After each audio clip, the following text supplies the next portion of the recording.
Welcome to another episode of Agudas Shalom's This Week in Jewish History.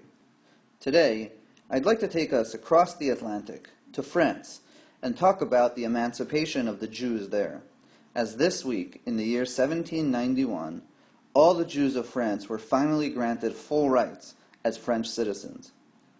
Up until that point, there was a smaller, more acculturated, and more affluent Sephardic community living in the south of France, while the majority, the larger Ashkenazic community, lived in an area called Alsace-Lorraine, close to the border with Germany.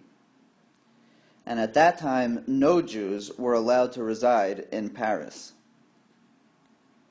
The French Revolution broke out in 1789, eventually bringing about the fall of Louis XVI and the French monarchy.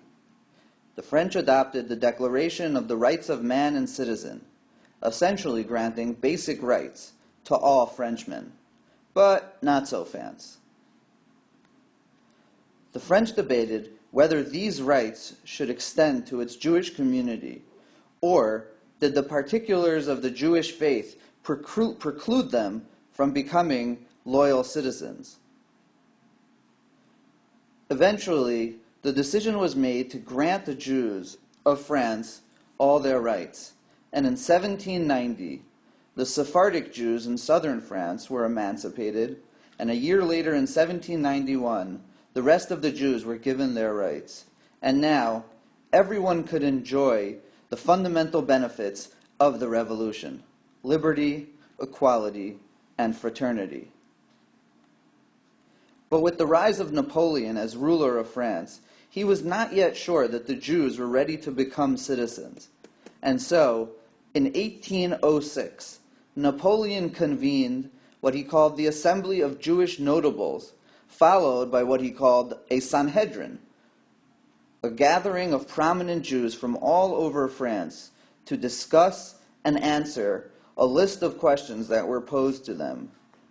Here, what you're looking at is a picture of a prayer book that the members of the Sanhedrin used during their deliberations.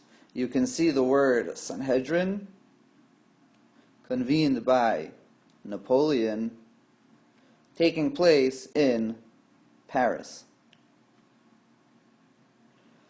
After much debate and discussion, trying to balance loyalty to tradition and to the state, the Assembly and Sanhedrin came back to Napoleon with their answers to such questions as, what is the Jewish view on intermarriage? Or, can Jews serve in the French army? And what is the authority of the rabbis? Napoleon was satisfied with the answers he received, and finally, the Jews of France were allowed to live as free, emancipated French citizens. Thank you for listening, and have a great day.